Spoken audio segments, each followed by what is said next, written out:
গতকাল মাঝরাতে শেষ পর্যন্ত প্রকাশিত হয়েছে বিবেচনাধীনদের মধ্যে যারা নিষ্পত্তি করা গেছে যাদের তাদের তালিকা, কিন্তু এখনো পর্যন্ত পরিষ্কার বোঝা যাচ্ছে না যে কত সংখ্যায় বাদ গেল। এক অদ্ভুত ধোঁয়াশা তৈরি করেছে নির্বাচন কমিশন। কোনো পরিষ্কার জবাব কোথাও মিলছে না। এই প্রশ্নের উত্তর মিলছে না যে মাঝরাতে কেন এই তালিকা প্রকাশ করতে হচ্ছে। আমরা বুঝতে পারছি কোথাও একটা সমস্যা হচ্ছে, কোথাও বোধহয় একটা সমস্যা তৈরি হচ্ছে যেটাকে ধামাচাপা দিতে চেষ্টা করছে কমিশন। আসলে মানুষের ক্ষোভ বিক্ষোভ বাড়তে পারে, এই আশঙ্কায় কি গোটা কৌশলটা সাজানো হচ্ছে? আমরা এর আগেও এটা নিয়ে বারবার অনুষ্ঠান করেছি, বারবার সাধারণ মানুষকে বোঝাবার চেষ্টা করেছি যে পরিশুদ্ধ ভোটার তালিকা তৈরি করাটা যদি উদ্দেশ্য হতো তাহলে সেটা এই বিশেষ নিবিড় সংশোধন না করেই করা সম্ভব ছিল। সেটা বোধহয় লক্ষ্য বা উদ্দেশ্য নয় কমিশনের। আর উল্টো দিকে সমস্ত রাজনৈতিক দলগুলো অনেক কথা বলছেন, তারা অনেক রকম ভাষণ দিচ্ছেন, কিন্তু শেষ পর্যন্ত এরা মানুষের পক্ষে দাঁড়াবে, এটা নিয়ে আমাদের ঘোর সংশয় থাকছে। আমাদের রাজ্যের যিনি প্রশাসনিক প্রধান তিনি তো বলেছিলেন প্রথমে এসআইআর হতে দেবেন না, তিনি থাকতে এসআইআর হবে না, এটা তারপরে সেখান থেকে তিনি সরলেন। তারপরে একটু একটু করে একজন বৈধ ভোটারের নামও বাদ দেওয়া যাবে না এটা বললেন, কিন্তু তারপর কারা বৈধ আর কারা অবৈধ সেটা কি যথার্থভাবে নির্ধারণ করা গেল? আমরা জানি যায়নি। তৎসত্ত্বেও তিনিও ভোটের ময়দানে নেমে পড়েছেন, এখন ব্যস্ত হয়ে পড়েছেন। যাদের ভোট বাদ যাবে, যারা ভোট দিতে পারবেন না, কোন রাজনৈতিক দলই কি তাদের পাশে শেষ পর্যন্ত দাঁড়াবে? বিহারের উদাহরণ বলছে দাঁড়াচ্ছে না। মানুষগুলো নিজেদের মতো লড়াই করে যাচ্ছে, অর্থাৎ রাষ্ট্র বনাম ব্যক্তি মানুষ। এই জায়গায় যদি লড়াই পৌঁছয় তাহলে শেষ পর্যন্ত তার ফলাফল কি হতে পারে আমাদের সবারই জানা। ব্যক্তি মানুষের পক্ষে রাষ্ট্রের মোকাবিলা করা সম্ভব নয়। আবারও বলছি, শুদ্ধ ভোটার তালিকা তৈরি করা নিয়ে আমাদের কোনো সংশয় নেই, কিন্তু যে প্রক্রিয়ায় গোটা বিষয়টা নামানো হচ্ছে তা নিয়ে সন্দেহ থাকছে।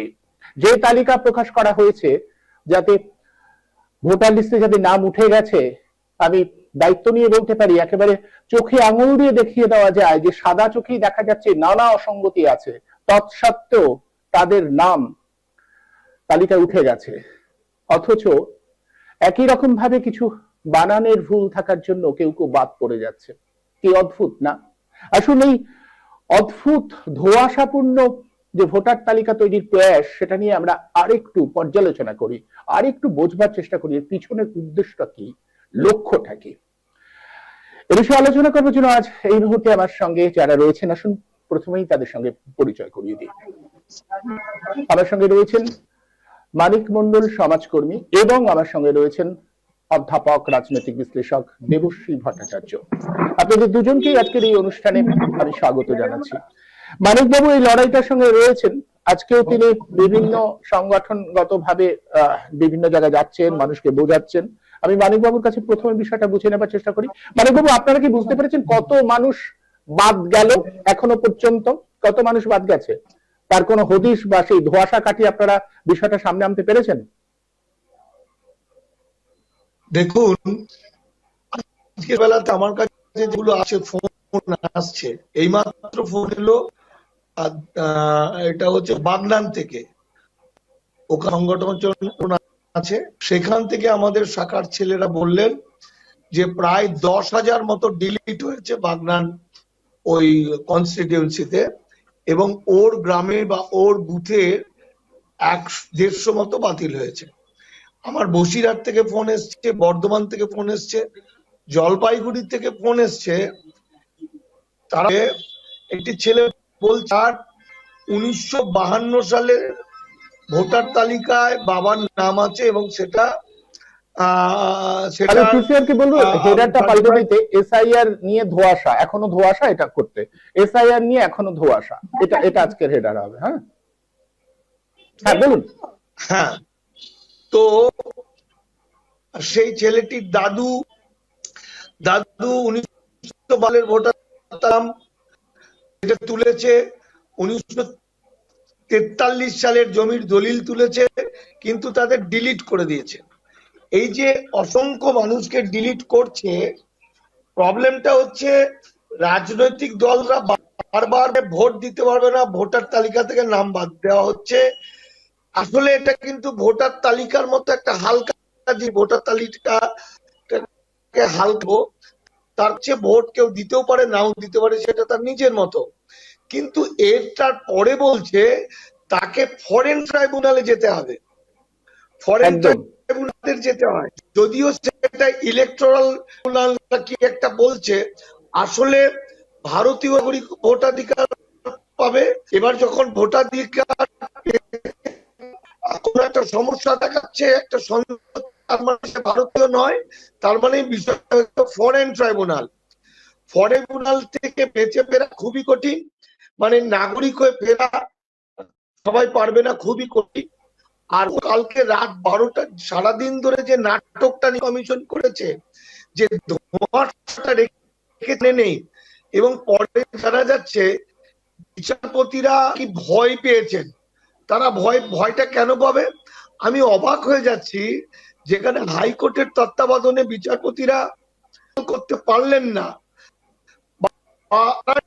করলেন, তাহলে ওই ট্রাইব্যুনালের এলিয়াতরালি বিচারক, যারা যেমন উকিল বিচারপতিদের বিজেপি পন্থী, তাহলে বিচারটা করবে কি করে?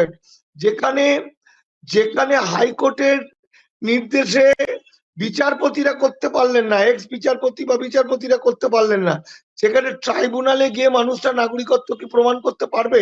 আর একটা জিনিস হচ্ছে, নাগরিকত্বের ডকুমেন্ট না চেয়ে নাগরিক অধিকার কেড়ে নেওয়ার অধিকার এই বিচারপতিদের, এই নির্বাচন কমিশন ভারতবর্ষ দিয়েছে। নাগরিকত্বের ডকুমেন্ট কখনোই ওই 13টা ডকুমেন্ট বা 12টা ডকুমেন্টের মধ্যে ভারতের বাইরে জন্ম সেই মানুষদের একটাই ডকুমেন্ট, সেটা হলো সিটিজেনশিপ সার্টিফিকেট, বাকি কোনোটাই অথচ নাগরিক অধিকারকে বাতিল জমা দেওয়ার সুযোগ দিয়েছে এই বিচারপতিরা, যা করলেন। তাহলে এত লুকোচাপ কেন, ভয় কেন? বিভিন্ন মাধ্যমে খবর পাচ্ছি, নির্বাচন কমিশন মাধ্যমে খবর পাচ্ছি যে 27 লাখ না 29 লাখের অ্যাডজুডিকেশনের বিচার হয়েছে, যার মধ্যে 10 লক্ষ, কখনো শুনছি 10 লক্ষ, কখনো শুনছি 8.5 লক্ষ বাতিল হয়েছে 30 লাখের মধ্যে। তাহলে সেটা স্পষ্ট করা হচ্ছে না কেন? এর পিছনে গভীর রহস্যটা কোথায়? এর পিছনে একটা বিরাট ষড়যন্ত্র আছে, যে ষড়যন্ত্র হচ্ছে বাংলাকে ধ্বংস করা, বাঙালিকে ধ্বংস করার একটা পরিকল্পনা আছে। সেই পরিকল্পনাটা আমাদের বুঝতে, টোটালটা মিথ্যাচারিতা, টোটাল। শুধুমাত্র নামের বানান ভুল, শুধুমাত্র সামান্য কিছু টেকনিক্যাল ভুলের কারণে, টেকনিক্যাল ডিলিট করে দেওয়া যায় না। এটা একটা অপরাধ, যে আর সময় নেই মানুষের জেগে ওঠা। আপনি রাজনৈতিক দলগুলোর কথা বললেন, রাজনৈতিক দলগুলো জনগণের সঙ্গে বেইমানি করেছে। প্রতিটি রাজনৈতিক দল বলেছিল একজনও যদি প্রকৃত নাগরিক বাতিল হয় তাহলে আমরা ছেড়ে কথা বলবো না, ঝাঁপিয়ে পড়বো। আমি অন্তত 3000 লোকের নাম দেবো, আমার কাছে বাবার নাম, বাড়ি, ঘর, প্রকৃত নাগরিক যারা যুগ যুগ যুগ যুগ ধরে বাস করছে দেবো। কই রাজনৈতিক দলরা ঝাঁপিয়ে পড়ুক তো। বদমাইশির একটা সীমা আছে। প্রতিটি রাজনৈতিক দল বাঙালির সঙ্গে বেইমানি করেছে, আর ঘরে ঘরে কান্নার রোল, টেনশন, এমন একটা টেনশনের অবস্থা তৈরি করেছে বাঙালিদের মধ্যে।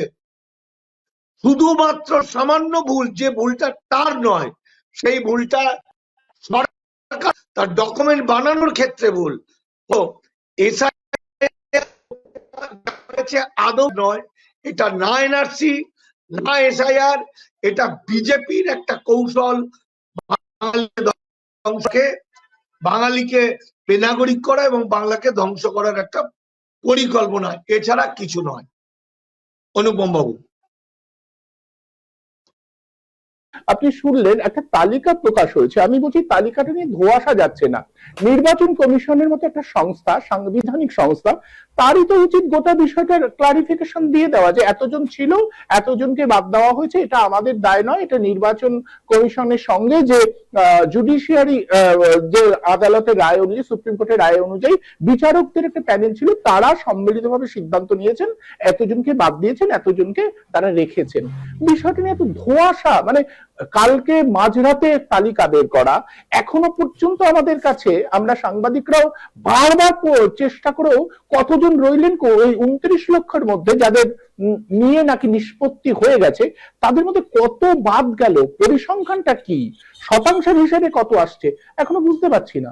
এবং এটা বুঝতে না পারবার পুরো প্রয়াস কমিশন করেছে, এটা বলতে আমাদের কোনো অস্বস্তির জায়গা নেই, পুরো স্পষ্ট যে কমিশন এটা করছে। এটা কেন?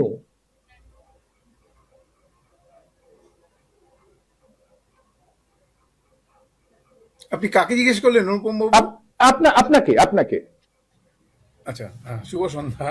আমার একটু বোঝায় ভুল ছিল, মার্জনা চাইছি। শুভ সন্ধ্যা।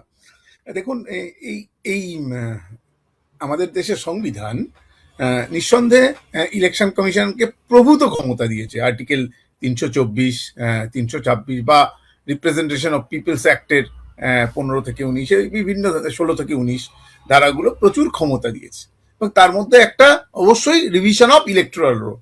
দেখুন, আমরা যে কোনো নাগরিক, যে কোনো ভারতবাসী, আমরা নিশ্চয়ই চাইব যে যে ভোটার লিস্টের বেসিসে, যে ইলেকট্রাল বেসিস রোলের বেসিসে আমরা আমাদের সরকারকে, সে রাজ্য সরকার হোক বা কেন্দ্রীয় সরকার হোক, তাকে আমরা যে সিলেক্ট করব, সেই ইলেকট্রাল রোলটা কিন্তু যথাসম্ভব নিখুঁত হওয়া উচিত। অর্থাৎ একজনও অবৈধ যারা নাগরিক, যাদের ভোট দেওয়ার অধিকার নেই, তারা ভোট দেবে না।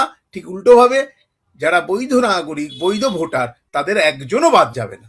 এবং এটাই এনশিওর করার দায়িত্ব ইলেকশন কমিশনকে আমাদের মহান সংবিধান দিয়েছে। এই সহজ সত্য একটা সরল একটা লাইন, এই যেভাবেই বলা হোক না কেন, what ever may be the mode of the language, মূল কথাটা, মূল স্পিরিট অফ দ্য কনস্টিটিউশনটা হচ্ছে ইলেকশন কমিশন যেখানে কনসার্ন, তার দায়িত্ব যে একটা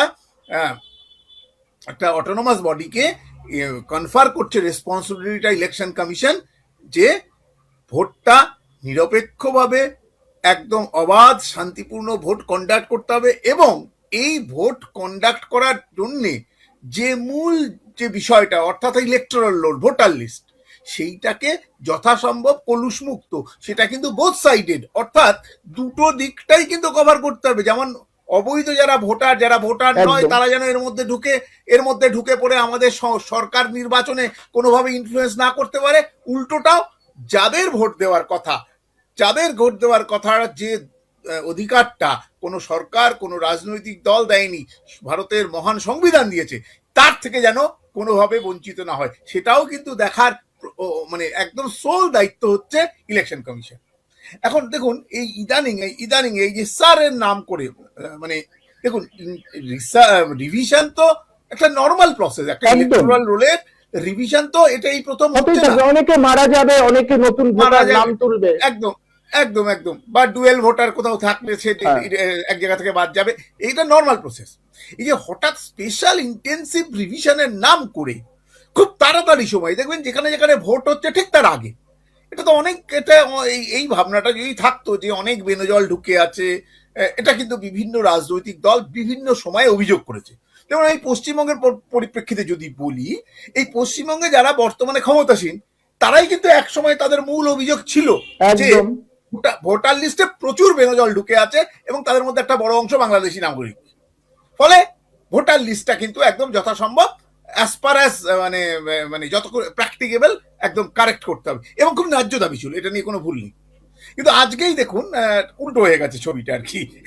মানে কিন্তু যে কোনো রাজনৈতিক দল চাক বা না চাক, আমরা ভারতবর্ষের সাধারণ নাগরিক হিসেবে আমরা সবাই চাইবো যে এই ইলেকট্রাল রোলটা যেন যথাসম্ভব ফেয়ার হয়, এবং ফেয়ার করার দায়িত্ব যেহেতু ইলেকশন কমিশনের কাছে কনফার করেছে কনস্টিটিউশন অফ ইন্ডিয়া, ফলে ইলেকশন কমিশনকেই ধরবো। কিন্তু ইলেকশন কমিশন যে জায়গায় এমফাসিস দিচ্ছে, অনেক বেশি এমফাসিস দিচ্ছে কিন্তু ডিলিশনের দিকে, অর্থাৎ অ্যাডজুডিকেশনের মধ্যে ফেলে দিচ্ছে। কিন্তু আবার এটা এবং অ্যাডজুডিকেশনের মধ্যে ফেলে দেওয়ায় যে দেখুন এর কতগুলো তো ঘটনা প্রবাহ আছে। এর আগেও তো হয়েছে, 2002 সালেও তো আমাদের স্পেশাল ইন্টেন্সিভ রিভিশন হয়েছে, আমরা বেশিরভাগ লোক টেরই পাইনি কিভাবে হলো আর কি, চেঁচামেচি হওয়া তো দূরের কথা। আইআর হয়েছিল, আইআর রিভিশন হয়েছিল এনিওয়ে। কিন্তু এইবারটা কেন হচ্ছে, কারণ এর আগে যে ধাপগুলো বলা হয়েছে, চেঁচিয়ে বলা হয়েছে, চিৎকার করে মানে চিৎকৃত ভঙ্গিমায় যেটা উপস্থাপন করা হয়েছে, সেটা হচ্ছে না ওই যে সিটিজেনশিপ অ্যামেন্ডমেন্ট অ্যাক্ট, অর্থাৎ আমরা একদম বার করে দেবো দেশ থেকে মানে বিভিন্ন আকার ইঙ্গিতে বিভিন্ন আইডেন্টিটি তার গায়ে লেপটে দিয়ে, সেটা ধর্মীয় আইডেন্টিটিও আছে, এইসব বলে ঠলে তাকে আমরা দেশ থেকে বার করে দেবো। এই যে একটা মোটো, এই যে ওয়েভ, এবং তার সঙ্গে সঙ্গে ঠিক নির্বাচনের আগেই এটা কিন্তু একটা প্রলং প্রসেস, এতে কোনো ভুললেই কিন্তু এটা কিন্তু প্রলং প্রসেস, এটা কিন্তু 2-1 মাসের ব্যাপার ছিল না। একটা দীর্ঘকালীন মেয়াদে যদি ঠিকঠাক প্রসেসে এটা যদি করা যেত, সেটা যথাসম্ভব নির্ভুল হওয়ার সম্ভাবনা ছিল। কিন্তু তা না করে ঠিক ইলেকশনের আগে প্রচুর ভোটারকে, যারা এতদিন ধরে ভোট দিয়ে এসছেন, তাদের অ্যাডজুডিকেশনের নাম করে তাদের একটা ভাসমান অবস্থায় রেখে দেওয়া হলো। এবং যে ডকুমেন্টগুলো তাদের বলা হলো, দেখুন কিরকম সেলফ কন্ট্রাডিকশন। এই যে আমাদের এপিক কার্ডটা কে ইস্যু করেছিল? ইলেকশন কমিশন অফ ইন্ডিয়াও ইস্যু করেছিল, এতে কোনো ভুল নেই। তাহলে সেইটাকে ভোটার হওয়ার গ্রাহ্য ডকুমেন্ট হিসেবে এখন ইলেকশন কমিশন মানতে চাইছি না। আচ্ছা ভাবুন, আপনি আপনার বাড়িতে নেমন্তন্ন করার জন্য আমাকে একটা কার্ড দিলেন, তারপরে আমি যখন আপনার বাড়ি গেলাম তখন আপনি বলছেন এই কার্ডে তো চলবে না। তাহলে আপনাকে প্রথম যেটা জাস্টিফিকেশন দেওয়া উচিত, কেন চলবে না, এইটা কেন আমরা মানতে পারছি না, তার কোনো ব্যাখ্যা ইলেকশন কমিশন আজ পর্যন্ত দিয়েছে? পুরো আরবিট্রারিলি এটাকে মানছি না। আচ্ছা, আধার করার জন্য আমাদের সাথে ব্যক্তিগত আমাদের যে ভারতীয়, হয়তো বলতে পারেন যে আধার কার্ডটা ভারতীয় নাগরিকত্ব প্রমাণ করছি না, কিন্তু কোনো অভারতীয়কে কি আধার কার্ড ইস্যু করা হয়েছে? আধার কার্ড তো ভারতীয়দেরই ইস্যু করা হয়েছে, তাদের যে রিলেটেড যে গভর্নমেন্টের এজেন্সির সাথে যে সম্পর্কিত যা যা আছে, ইনকাম ট্যাক্স রিটার্ন থেকে আরম্ভ করে, গ্যাস থেকে আরম্ভ করে, প্রত্যেকটা জিনিসের সাথে লিঙ্ক আপ করানো আছে। তাহলে যে কার্ডটা সবার কাছে আছে, সেইটাকে যুক্তিগ্রাহ্য, সেটাকে তথ্যের মধ্যে আনা হলো না, যদিও কোর্টের চাপে, কোর্টের অর্ডারে রাখা হয়েছে। দেখুন আমাদের দেশের একটা বড় অংশ, আপনি তো জানেন আমাদের দেশে অসাম্য, অর্থনৈতিক অসাম্য নিয়ে বারবার রিপোর্ট আসছে, ভয়ঙ্করতম রিপোর্ট আসছে, যেখানে ভয়ঙ্কর অ্যাডজেক্টিভ দিয়ে, ক্যাপশন দিয়ে রিপোর্টগুলো বেড়েছে। কোথাও বলছে সার্ভাইভাল অফ দ্য রিচেস্ট, কোথায় বলছে ইনইকুয়ালিটিস, অর্থাৎ একটা ভয়ঙ্কর অর্থনৈতিক, যতই বিকাশের নামে যতই গর্বগাথা প্রচার করা হোক না কেন, রিয়েলিটি ইজ দ্যাট মানে আমাদের দেশের 1% লোকের কাছে আমাদের টোটাল যে সম্পদের 40% পুঞ্জীভূত আছে, আর লোয়ার 50% লোকের কাছে only 3% of the total national resources আছে।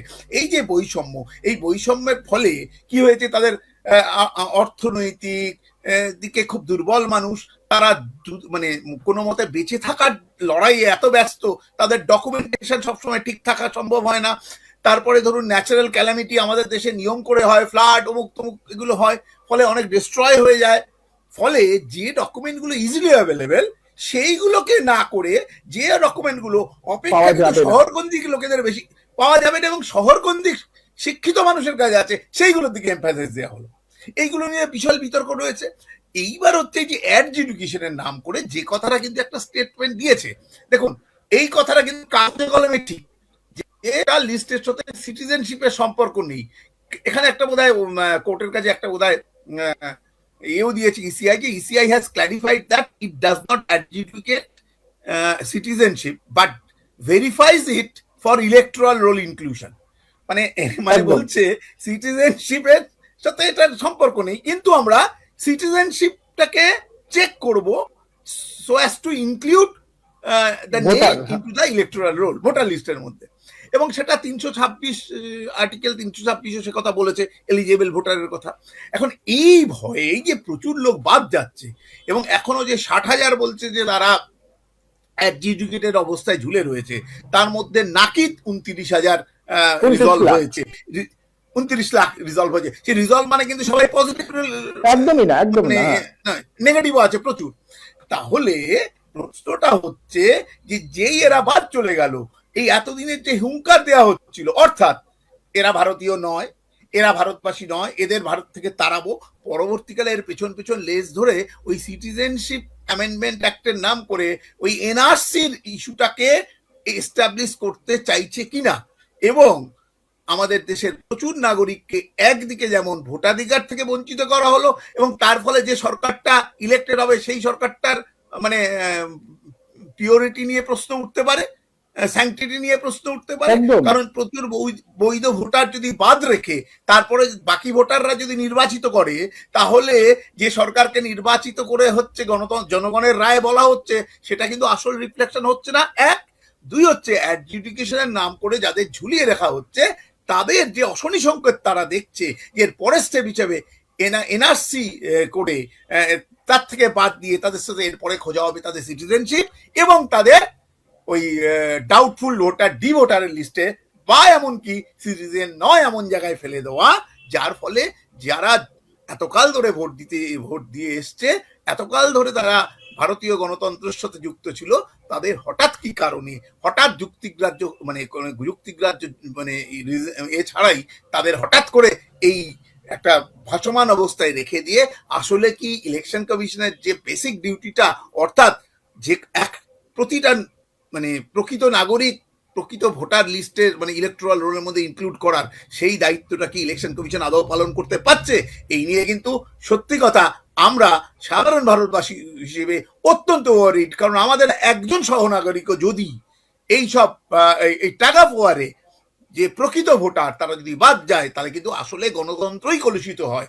আসলে গণতন্ত্রের যে ধ্বজাটা উঠছে সেখানেই অনেক স্পট তৈরি হয়, এবং সেটা খুব দুর্ভাগ্যজনকভাবে কারা তৈরি করছে?